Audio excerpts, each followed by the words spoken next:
Olá, meus amigos e minhas amigas, sejam bem-vindos a mais um episódio, o 10º, do canal História e Outras Histórias. Por favor, nos siga, compartilhe nosso conteúdo, curta os nossos vídeos e recomende a outras pessoas.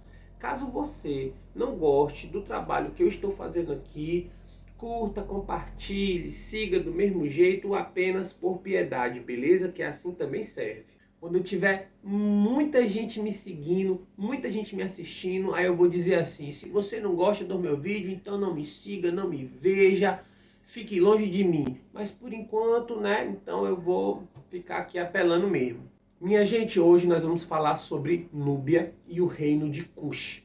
Faz parte da história da África Antiga. No episódio passado nós falamos de Egito Antigo, e esses dois assuntos, o de hoje e o anterior, fazem parte do período que a gente chama na história de Antiguidade Oriental. Minha gente, a gente tem que se acostumar cada vez mais a estudar a África, a história da África, porque ela é muito importante para a gente se compreender. Nós brasileiros precisamos estudar a história da África para a gente se compreender. A partir de 1500, quando começa a colonização europeia na América Latina, começam a chegar aqui, principalmente no Brasil, ao longo dos anos, dos séculos, milhões e milhões de povos que foram sequestrados e vieram para cá para serem escravizados. E esses povos vieram de diferentes regiões da África. E, pessoal, eles vieram para cá, construíram esse país, formaram suas famílias e nós temos gerações e gerações e gerações de pessoas que têm raízes ancestrais com a África. Pessoal, não dá para a gente entender a história do Brasil, não dá para a gente resolver os nossos problemas, pensar nas nossas questões, sem pensar na nossa história colonial, dos povos que formaram o Brasil de hoje e sem pensar nas raízes e na ancestralidade da maior parte da população brasileira hoje. Vocês sabiam que o Brasil tem mais pessoas negras do que a maioria dos países africanos? Só tem um país africano que tem mais negros que o Brasil, que é a Nigéria.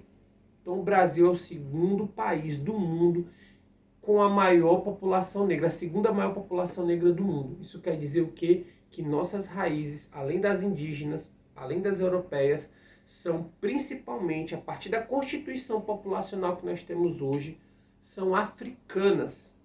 Então, para a gente compreender as nossas questões, para a gente resolver nossos problemas, para a gente pensar no Brasil de hoje, nós temos que entender a história desses povos. E é por isso que a gente trabalha Egito, e é por isso que a gente trabalha Núbia, e é por isso que a partir de já e cada vez mais nós precisamos estudar a história africana, para nos compreender e compreender a existência humana como um todo.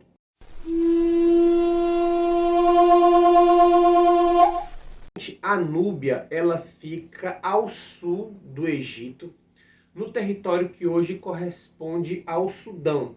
É o primeiro país da África subsaariana, ou seja, é a região da África que fica ao sul do deserto do Saara. Pessoal, a Núbia foi formada por diferentes comunidades que viviam à margem do rio Nilo, assim como os egípcios, só que numa região diferente, mais ao sul. A integração dessas comunidades formou esse reino, né? Esses povos começaram a viver ali em mais ou menos 4000 a.C.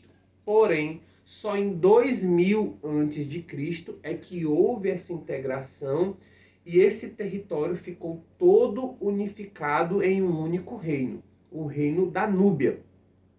Os egípcios, que eram os vizinhos, né, chamavam essa região de Kush. Então, a Núbia também é conhecido como Reino de Kush.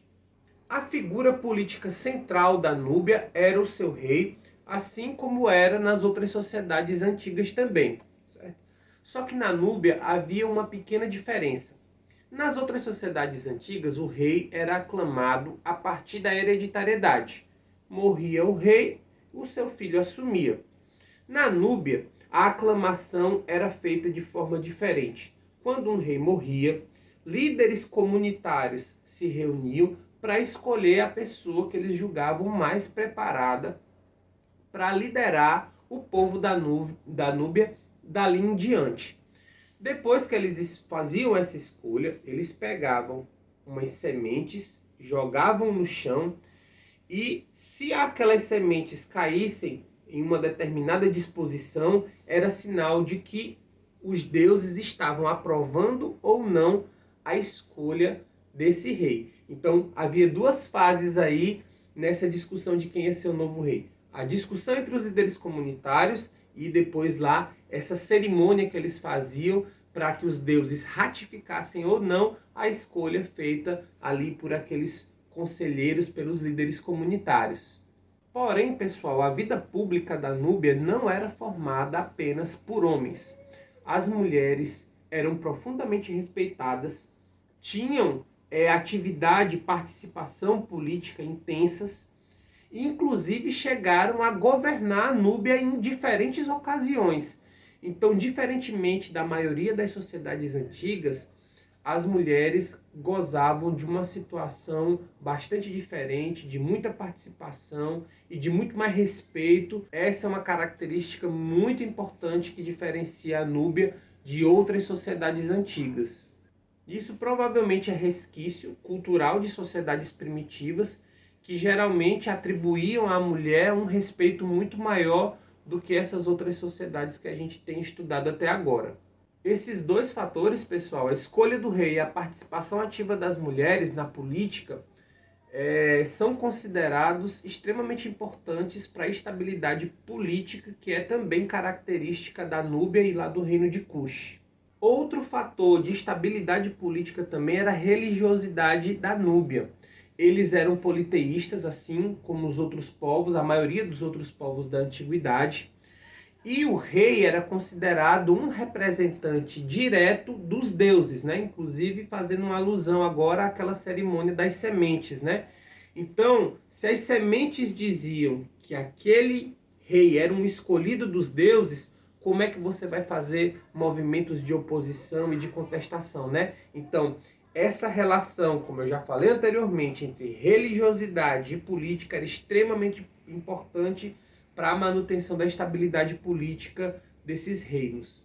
A princípio, a cultura da Núbia, do reino de Cush, era extremamente independente em relação à do Egito. Egito e Núbia sempre estiveram ali muito próximos e se relacionavam constantemente, tinham uma intensa relação comercial, mas havia uma independência cultural bastante grande, né, na relação dos dois. Porém, em 1530 a.C., aproximadamente, os egípcios conquistam o reino de Cush.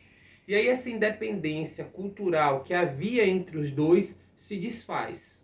A Núbia passa à condição de vice-reino do Egito. O Egito passa a ter muita influência sobre ela, domínio. Então, a cultura egípcia vai se sobrepor à cultura da Núbia nos séculos em que esse domínio continua acontecendo. Pessoal, com esse domínio do Egito sobre a Núbia, essa independência cultural também se desfaz. Nós aqui brasileiros, latino-americanos, sabemos muito bem que o domínio político, o domínio econômico significa também um domínio cultural. Ou seja, a cultura da Núbia passa a ser, durante os séculos dessa dominação, passa a ser substituída pela cultura egípcia. E aí, pessoal, veja bem, essa cultura original da Núbia, até hoje, é motivo de muito estudo e muita pesquisa, né? Foram encontrados registros da língua original da Núbia, muitos registros inclusive, mas até hoje há uma dificuldade para se decifrar esses registros. Mas a partir dessa decifração, que a gente espera que aconteça em breve, a gente vai ter muito mais conhecimento sobre essa cultura original da Núbia. Posteriormente, os cuxitas, né, que é aquele povo do reino de Cush, se libertam dos egípcios e inclusive chegam a dominar os egípcios. Esse domínio vai de 730 a.C. até 657 a.C. É o período da 25ª dinastia e esses governantes núbios do Egito são conhecidos como os faraós negros, porque a população da Núbia tinha uma pele bem mais retinta do que a pele da maioria dos faraós egípcios. A economia da Núbia era baseada inicialmente e por muito tempo, principalmente na pecuária, né? A agricultura também era praticada, mas ela foi se desenvolvendo mais ao longo do tempo até se tornar tão importante quanto a pecuária. Outro fator muito importante da economia do reino de Kush era a mineração. Eles extraíam uma quantidade imensa de ouro, então eles faziam muitos objetos de ouro e esse ouro era utilizado também no comércio com o Egito, depois com os romanos e com outras regiões. O território da Núbia, pessoal, ficava num lugar extremamente estratégico, porque ele ligava os territórios do centro da África ao nordeste da África e era a partir do território do reino de Kush, da Núbia, que era possível chegar ao mar Mediterrâneo, que era provavelmente o maior entreposto comercial do mundo.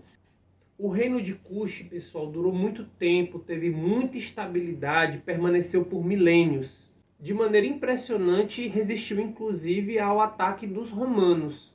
E aí lembra que eu falei para vocês sobre a liderança das mulheres? Essas mulheres, quando lideravam a Núbia, eram chamadas de candaques ou candaces, mais aportuguesado, né? Que significa mais ou menos rainhas mães, né? E elas tiveram um papel fundamental na resistência ao ataque dos romanos. Ficaram famosas, pessoal, por exemplo, a história da Amanirenas e também da Amanichaqueto, que organizaram uma resistência absolutamente heróica e impressionante contra o exército romano. Então, lembrem-se sempre dessa característica da Núbia, muito particular, que é a intensa participação das mulheres, inclusive como governantes, levando esse título de candaces, que são as rainhas-mães. Com o passar do tempo, como em todas as outras sociedades, houve um momento de fragilização do reino de Kush, e eles foram dominados por um outro reino de Ashum, que hoje corresponde à Etiópia, em 330 depois de Cristo, e a partir daí perderam a sua autonomia política. Tem uma coisa muito importante, pessoal, nesses estudos que a gente está fazendo sobre a África Antiga, sobre o Egito, sobre a Núbia e o reino de Kush, que é a grandeza, a opulência, a complexidade dessas sociedades, sabe? O que elas construíram, o conhecimento que elas deixaram para as sociedades que vieram posteriormente. Inclusive isso aí, pessoal, contesta esse mito idiota, preconceituoso de que a África é fadada à pobreza, ao fracasso, que muitas vezes foi um argumento dos brancos europeus que foram para a África serem colonizadores e explorarem o território e a população africana, né? A história da antiguidade africana mostra que não. A África tem um outro tipo de vocação, de formar grandes sociedades, de construir, a partir da ação coletiva daqueles povos, uma riqueza intelectual e material extraordinárias. Minha gente, acho que é isso. Espero que vocês tenham gostado. Espero vocês na próxima e um beijo.